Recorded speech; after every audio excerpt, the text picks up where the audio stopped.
Hi, I am Vaidya Sonal. I am an Ayurvedic physician and I have been practicing for the last 12 years.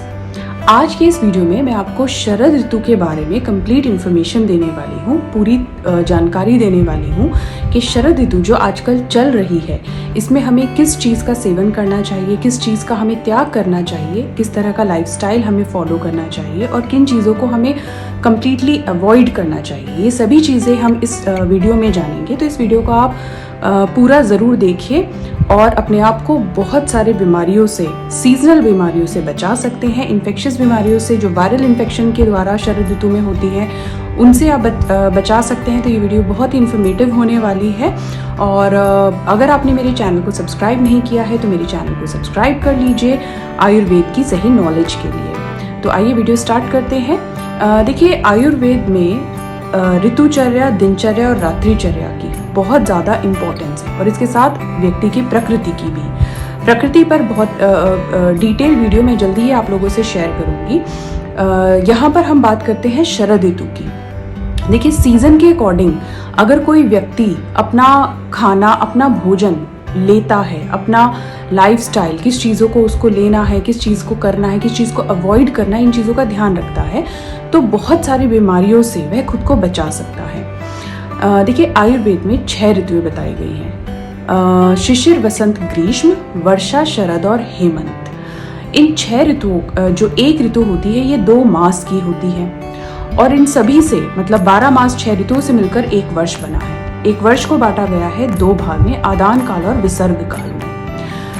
ये जो बांटा गया है ये सूर्य की गति पर है। जैसे आदान काल में जो सूर्य की गति होती है वो उत्तरायण होती है और जो विसर्ग काल है इसमें दक्षिणायन होती है। तो जो हमारी शरद ऋतु है ये होती है विसर्ग काल में, जिसमें कि सूर्य की गति दक्षिणायन होती है। तो अब जानते हैं कि शरद ऋतु में दोषों पर क्या स्थिति है। देखिए, जो इससे पहले वर्षा ऋतु थी, वर्षा ऋतु में क्योंकि हर तरफ क्या है, वर्षा का जल है, पानी है, उससे क्या होता है कि स्वभावतः ही हमारे शरीर में पित्त का संचय होने लगता है और वर्षा ऋतु में यह संचित पित्त शरद ऋतु में, क्योंकि जो सूर्य की किरणें हैं वो तेज हो जाती हैं, जैसे ही वो हमारे शरीर पर पड़ती हैं तो यह संचित पित्त जो है वो कुपित होने लगता है, यानी कि हमारा शरद ऋतु में पित्त का प्रकोप होता है और इसीलिए शरद ऋतु में पित्त से पित्तजन्य विकार उत्पन्न होने लग जाते हैं स्वभावतः ही। अब अगर किसी व्यक्ति की पित्त प्रकृति है तो उस व्यक्ति को इस ऋतु में ज़्यादा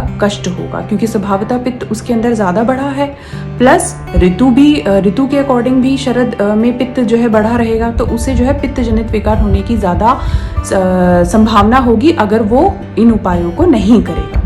लेकिन अगर आप इन उपायों को कर लेते हैं, अपने खान पान, अपने विहार में और जो चीज़ें मैं आपको बताऊंगी उनका ध्यान रखते हैं, तो आपको पित्तज विकार जो है आप अपने आप को उनसे होने से बचा सकते हैं।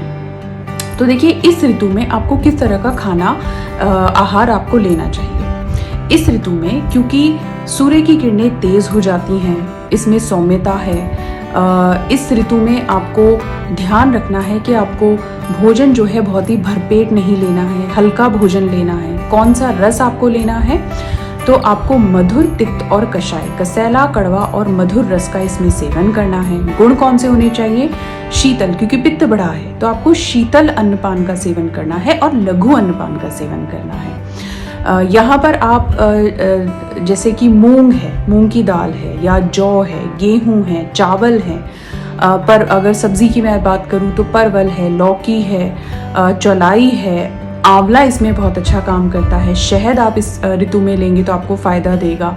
तो ये सारी चीज़ें आपको फ़ायदा देने वाली हैं। क्या चीज़ें आपको नहीं खानी है, तीखा खाना, मसालेदार खाना, बहुत ज़्यादा ऑयली फ्राइड चीज़ें आपको नहीं लेनी है, गुरु आहार नहीं लेना है। लघु और गुरु के बारे में मैंने आपको एक वीडियो में बताया है, वो आप वहाँ से देख सकते हैं। तो आपको इस ऋतु में लघु आहार का सेवन करना है, गुरु आहार का सेवन आपको नहीं करना है।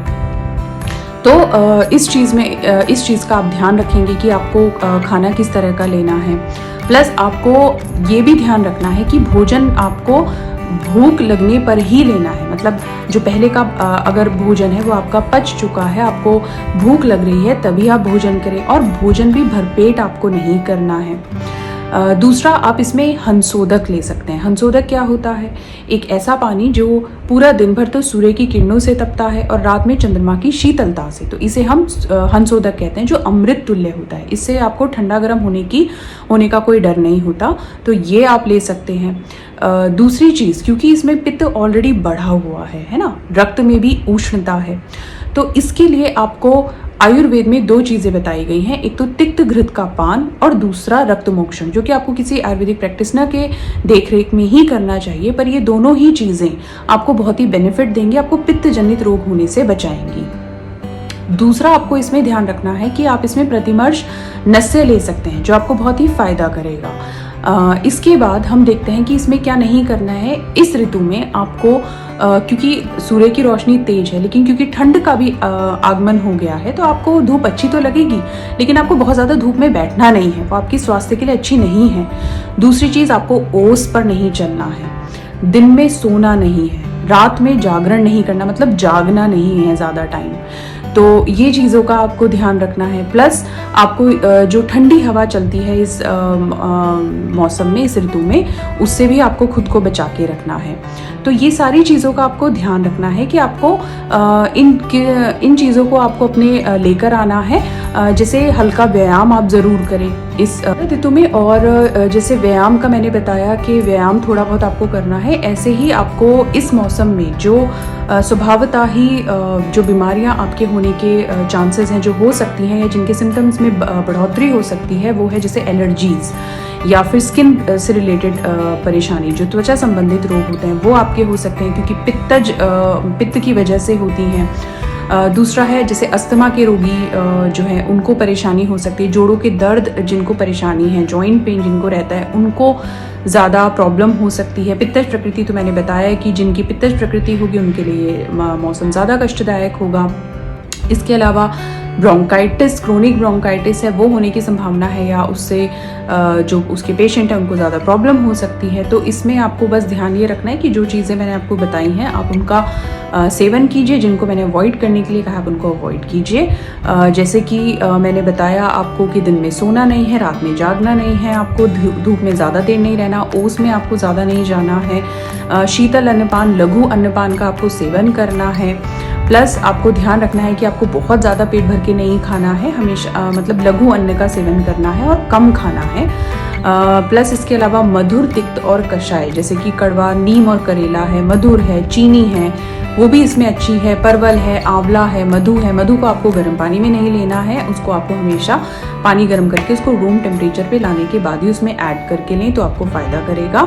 तो वो आप लेंगे। इसमें सब्जियों में मैं ऑलरेडी आपको बताया कि आपको लेना है, कि आपको नहीं लेना है।